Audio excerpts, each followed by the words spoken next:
मैं डॉक्टर हर्षवर्धन भारतीय संविधान और राजनीतिक व्यवस्था की कक्षा में आपका स्वागत करता हूं। मित्रों, आज हमें पढ़ना है नियंत्रक और महालेखा परीक्षक। इससे पहले हम सुप्रीम कोर्ट के बारे में विस्तार से पढ़ चुके थे। सुप्रीम कोर्ट से आगे बढ़ते हैं। नियंत्रक महालेखा परीक्षक इंग्लिश में है कॉम्पट्रोलर ऑडिटर जनरल, शॉर्ट में आएगा CAG, और हिंदी में जो है CAG का ही बना दिया गया है कैग, सी कॉम्पट्रोलर ऑडिटर जनरल, और यही है CAG को कहेंगे फिर कैग। कुछ ज्यादा ही छोटा शॉर्ट कर दिया गया है, फिर भी आम बोलचाल में कैग खूब यूज हो रहा है आजकल। इसके संविधान में अनुच्छेद है 148 से लेकर के 151 तक। CAG की नियुक्ति करेगा राष्ट्रपति। तो यह है कि CAG की नियुक्ति राष्ट्रपति करता है। सभी परीक्षाओं में कई बार सवाल आया है कि CAG की नियुक्ति कौन करेगा, कि प्रधानमंत्री करेगा, कि संसद करेगी, या राष्ट्रपति करेगा। तो इसमें केवल राष्ट्रपति, CAG की नियुक्ति राष्ट्रपति करता है। फिर जब नियुक्ति हुई है तो शपथ भी दिलाएगा कोई व्यक्ति, तो शपथ दिलाने का काम भी राष्ट्रपति के लिए है।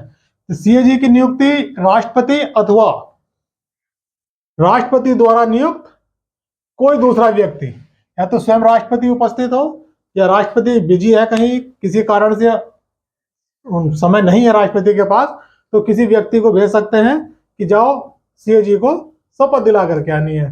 तो राष्ट्रपति या अथवा राष्ट्रपति द्वारा नियुक्त किसी व्यक्ति के समक्ष शपथ ग्रहण करता है।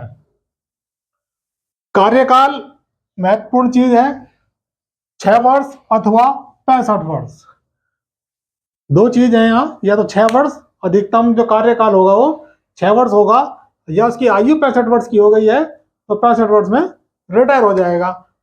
कैसे होगा ये? अगर किसी की नियुक्ति हुई है 50 साल में, तो 6 साल काम करेगा, 56 साल की जब उसकी आयु हो जाएगी तो वो रिटायर हो जाएगा। या किसी की नियुक्ति हुई है 62 साल में, तो 62 वाला 3 साल काम करने के बाद 65 साल की जो उम्र हो जाएगी तब रिटायर हो जाएगा। तो किसी भी हालत में कार्यकाल जो है वो 6 वर्ष से ऊपर नहीं होगा। या तो 6 वर्ष कार्यकाल हो जाए या उसकी उम्र 65 साल की हो जाए। ध्यान रखना है, कंफ्यूज नहीं होना है। उसका कार्यकाल 6 वर्ष अथवा 65 वर्ष की आयु जो पहले हो वह होता है। CAG को त्याग पत्र देना है, काम करने की इच्छा नहीं है तो किसको त्याग पत्र देगा? वह किसी समय राष्ट्रपति को अपना त्याग पत्र सौंप सकता है, त्याग पत्र दे सकता है। या उसे हटाने की नौबत आ जाए, राष्ट्रपति को लगता है कि वो ठीक से काम नहीं कर पा रहा है, तो उसे ठीक उसी विधि एवं आधार से पद से हटाया जा सकता है, जैसे सुप्रीम कोर्ट के किसी न्यायाधीश को। जो इससे पहले हमने सुप्रीम कोर्ट का चैप्टर पढ़ा था, उसमें सुप्रीम कोर्ट के न्यायाधीश को भी हटाने का था। क्या प्रावधान था? सिद्ध कदाचार और अक्षमता।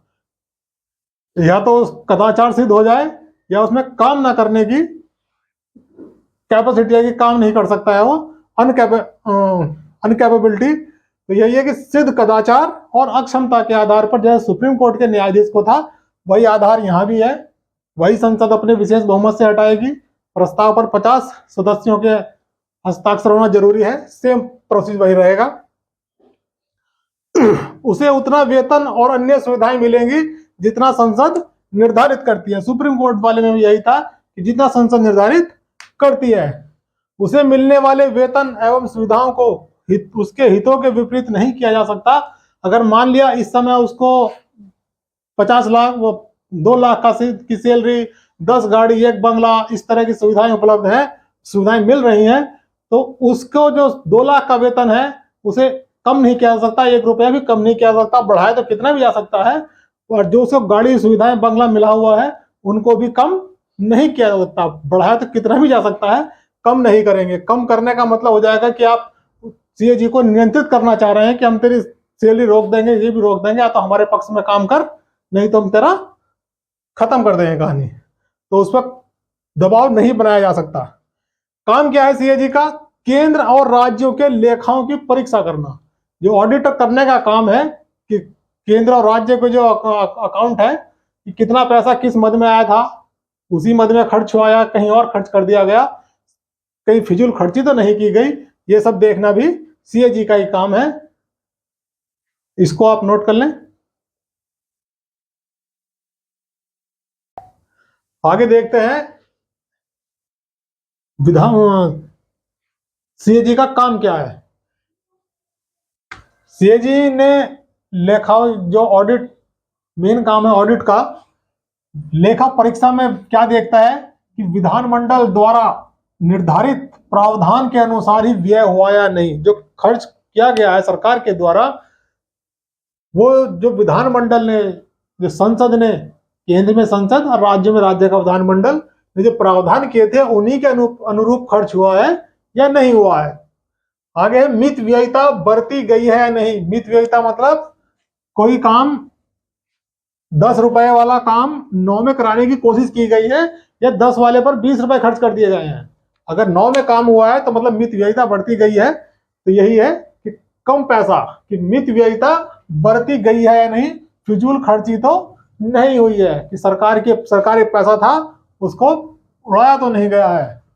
आगे है संचित निधि। एक फंड है केंद्र का या राज्य में भी एक संचित निधि है, कि जो सारे जितने भी टैक्स से पैसा इकट्ठा होता है वो संचित निधि में जाएगा। तो संचित निधि से निकाले जाने वाले धन पर नियंत्रण रखता है। जो संचित निधि से पैसा निकाला जा रहा है उस पर नियंत्रण रखता है कि किस काम के लिए पैसा निकाला जा रहा है। नेक्स्ट अनुच्छेद 150 कहता है कि केंद्र और राज्यों के लेखा, केंद्र और राज्यों के जो अकाउंट है वो उस तरीके से, उस विधि से रखे जाएंगे, तैयार किए जाएंगे जैसा सीएजी की सलाह पर राष्ट्रपति निर्धारित करेगा। राष्ट्रपति बताएगा कि अकाउंट जो है वो किस तरह से बनाना है और सलाह किसकी होगी, सीएजी की होगी। सीएजी ने अपनी रिपोर्ट बनाई, रिपोर्ट बना करके देगा वो राष्ट्रपति को। अनुच्छेद 151 के अनुसार सीएजी केंद्र से संबंधित रिपोर्ट, जो केंद्र की रिपोर्ट है, सीएजी का काम केंद्र की और राज्यों की दोनों की रिपोर्ट बनाना है। तो ये केंद्र की रिपोर्ट है वो देगा राष्ट्रपति को, सौंप देता है। और राष्ट्रपति क्या करेगा इस रिपोर्ट का, इसे संसद को भेज देगा। राष्ट्रपति अपने पास नहीं रखेगा, खुद नहीं पढ़ेगा, राष्ट्रपति ने दे दी संसद को।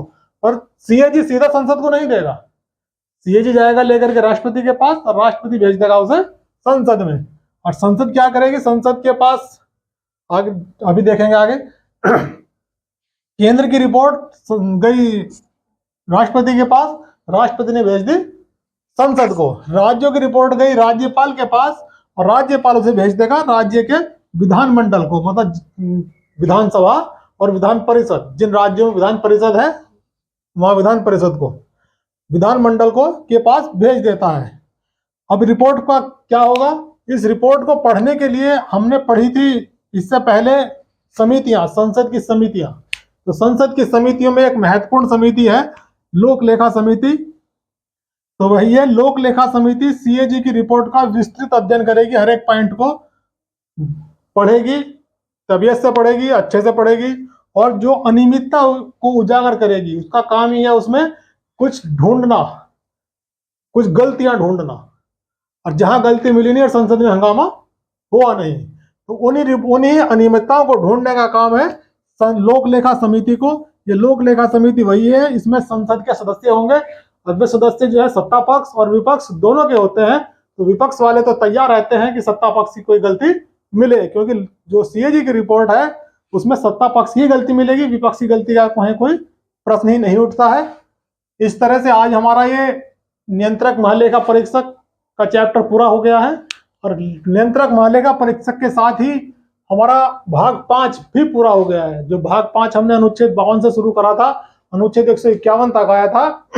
आज ये भाग 5 जिसमें केंद्र से संबंधित प्रावधान थे, इसमें अनुच्छेद के शुरुआत में ही था कि भारत का एक राष्ट्रपति होगा, तो वहां से लेकर के राष्ट्रपति के बाद संसद, प्रधानमंत्री, केंद्रीय मंत्री परिषद, मंत्री केंद्र का मंत्रिमंडल, सारे प्रावधान, सुप्रीम कोर्ट पढ़ करने के बाद आज हमने नियंत्रक महालेखा परीक्षक को भी खत्म कर दिया है। इसके आगे है भाग 6।